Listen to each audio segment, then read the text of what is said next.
Welcome to another deep dive. Today we're taking a look at the world of hypercars. Specifically, a recent market report that projects some pretty serious growth. Yeah, some huge numbers in this very exclusive slice of the automotive industry. Yeah, so the report estimates that the global hypercar market will reach, get this, USD 624.5 million in 2025.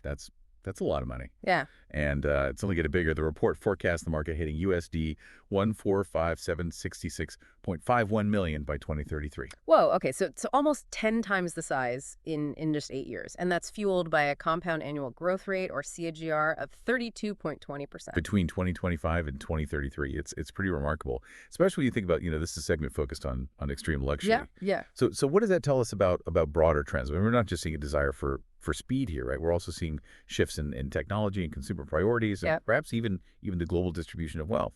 Right. And to be clear, this deep dive is based on a comprehensive market report. It includes historical data from 2021 to 2024. Gives us that 2025 All estimate. right. And then forecasts stretching all the way to 2033. So we've got a solid foundation to work with here. It's not just someone's guess. No. So let's get into it. What's fueling this growth? Where in the world is this happening? What are some of the challenges? That's what we're going to unpack today. So let's start by looking at where the action is, right? The hotspots, the regions poised for the most significant changes. Yeah. Okay, so right now, North America, they're the ones in the driver's seat when it comes to hypercar sales. 2025 market size of USD 249.80 million. Over 40% of the entire global market, and their growth isn't slowing down. Projected CAGR of 30.4% through 2033. Wow, that's pretty significant. It is. It tells us that the appetite for these top-tier vehicles is strong. Yeah, and if we look at individual countries within North America, the U.S. market is estimated at USD 431.09 million in 2025. Similar growth trajectory, 30.2% CAGR. Canada, smaller market, but growing a bit faster. USD 749.98 million, CGR of 31.2%. And then you have Mexico contributing significantly with USD 568.73 million. 30.9% CGR. So it really seems like there's this widespread, robust demand. That's the entire continent. Yeah, Right. But North America isn't the only player, right? Europe is also a major contender. Absolutely. Europe holds over 30% of the global revenue. 2025 market size, USD 487.35 million, CGR of 30.7%. Okay, so pretty close to North America's projected growth rate. Yeah. And what's interesting here is the consistent growth across several established economies. The UK, USD 731.47 million, 2025, 31.5%. Yeah. Okay. So the UK's projected growth is a little higher than Germany's. Does that mean anything, in terms of like the luxury automotive sector right now? And it's hard to say for sure, but it could reflect things like, maybe a stronger culture of high-performance engineering in the UK. Yeah. Maybe a greater openness to new, innovative designs, things like that. Okay. But the report also gives us figures for other European nations. And the takeaway there is that the interest in hypercars isn't limited to just these big players. Right. And now let's shift our focus eastward to the Asia-Pacific region. They account for about 23% of global revenue. But this is a region where the report really signals some major changes on the horizon. Yeah. The report forecasts a CAGR of 34.2% from a 2025 market size of USD 393.64 million. That's the highest projected growth rate of any region. Yeah, so it really seems like Asia-Pacific is going to be a major driver of growth in the hypercar market in the coming years. Right. And within Asia-Pacific, we see some key countries really driving this acceleration. China, huge market, projected at USD 1509.33 million in 2025, 33.7% CAGR. India also showing incredible potential.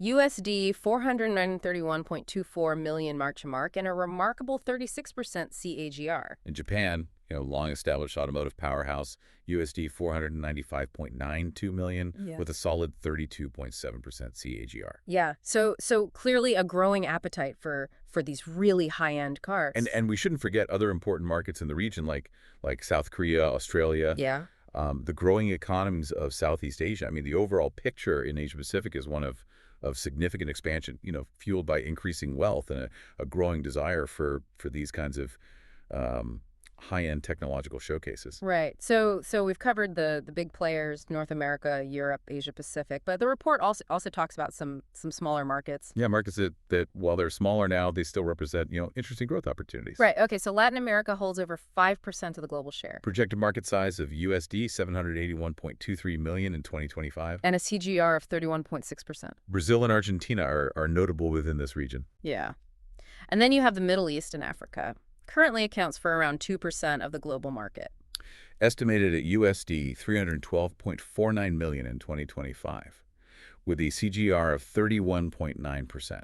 The GCC countries? That's the Gulf Cooperation Council. Right, right. A region with, a lot of wealth. Yeah. And South Africa, those are key markets to watch there. Okay. So it seems like, while North America and Europe are the current leaders, Asia Pacific and to a lesser extent Latin America and the Middle East and Africa, they're really poised for substantial growth. Yeah.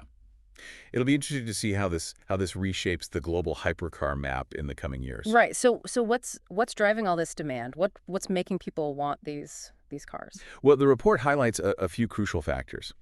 First and foremost, technological advancements. Things like electric propulsion and hybrid systems. So these advancements, they're making hypercars not only incredibly powerful, but also, increasingly aligned with this growing interest in sustainability.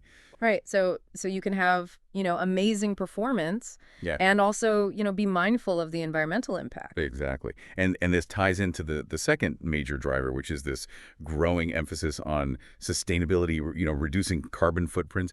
Even in the hypercar world, manufacturers are responding with innovative hybrid and fully electric models. Yeah. And then, of course, we can't forget about rising disposable incomes. Right. And the desire for exclusive experiences. And these aren't just cars, right? They're symbols of achievement, of status. Right. So it's not just about getting from point A to point B. It's about, having something that's exceptional, that's technologically advanced. Visually stunning. Yeah. A tangible representation of your success. Now the report also has this interesting insight into who the primary end users of hypercars are right now. Yeah, it's not who you might think. Yeah.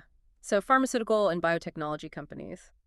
They're currently leading the pack. Yeah. So not necessarily the image that comes to mind when you think of a hypercar owner. Yeah, but it makes sense when you think about it. Yeah. These companies they're at the forefront of advanced materials, energy efficient technologies, cutting edge battery systems. Right. So all this expertise that they have, it's feeding back into the automotive industry in a pretty interesting way. Right. It's a more symbiotic relationship than you might initially assume. Right, right. And then the report also points to another rapidly expanding group of end users, contract research organizations. And contract development and manufacturing organizations. CDMOs. So these are companies that other companies hire to conduct research and develop. Or handle manufacturing processes. Yeah. So their growing role in the hypercar market, it kind of suggests this trend of specialized R&D. And component production, yeah. So it's not just individuals buying these cars. There's a big business to business element as well. Yeah. Definitely. Okay, so no market grows this fast without hitting some bumps in the road. Right. What are some of the restraints highlighted in the report? Well, two key restraints stand out.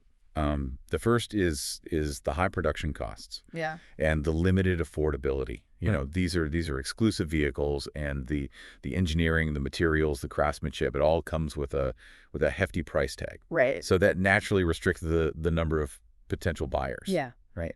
And then the other restraint is regulatory constraints. And growing environmental concerns, things like emissions and fuel efficiency. Even with the shifts towards electric power, these regulations, they still have a big influence on the design, production, and even the perception of these cars. Right. Okay, so high costs, evolving regulatory landscape. Now let's look ahead. What are the trends shaping the future of the hypercar market? Well, one major trend is the increasing integration of electric powertrains. And this isn't just about being more environmentally friendly. Electric motors, they offer instant torque, incredible acceleration. Yeah. They're really pushing the boundaries of of hypercar performance. So it's kind of a win-win. Yeah. So we're seeing this combination of speed and sustainability. Right. What's another trend to watch? Well, the rising demand for autonomous driving features Okay. and cutting-edge in-car technologies. Right. Even in cars that are designed for the ultimate driving experience, there's this growing expectation for advanced connectivity, for driver assistance systems. Yeah. So even people who love to drive, they still want the latest and greatest tech. Exactly. Okay. Now let's talk about how different parts of the hypercar ecosystem are performing. The report breaks it down by product type. Right. So the report indicates that accessories and consumables are currently the dominant segment. And this makes sense when you consider, the specialized maintenance that these cars need. They need special tires, brake systems, lubricants, detailing products. Right. So owning a hypercar, it's not just about buying the car, it's about maintaining it. Right. It's an ongoing investment. Yeah. And which product type is experiencing the most rapid growth? That would be equipment. Okay. And this growth is being fueled by the need for advanced components, Yeah. lightweight materials, sophisticated aerodynamic elements, the electric propulsion systems we talked about earlier. Yeah. I mean, manufacturing these cars requires specialized, increasingly sophisticated equipment. Right. So as demand for hypercars grows. So does the demand for the tools and the technologies to build them. Right. Okay. And the report also analyzes the market by application. Right. So in terms of application, large molecules are currently the dominant segment. Okay. What are large molecules in this context? Well, these are the materials that go into, things like battery technology, lightweight composites, advanced fuel systems. Okay. The fundamental building blocks of these cars. Yeah. And what's the fastest growing application area? That would be cellular agriculture. Okay. Now that sounds pretty futuristic. It does. It represents the potential for sustainable lab-grown materials to be used in car manufacturing. Imagine biofabricated leather. Wow. Or other components that reduce the environmental footprint of these cars. It's a really forward-thinking trend. Yeah. So lab-grown materials in hypercars, that's pretty wild. Yeah, it's a glimpse into the future of this industry. Right. Yeah. Okay.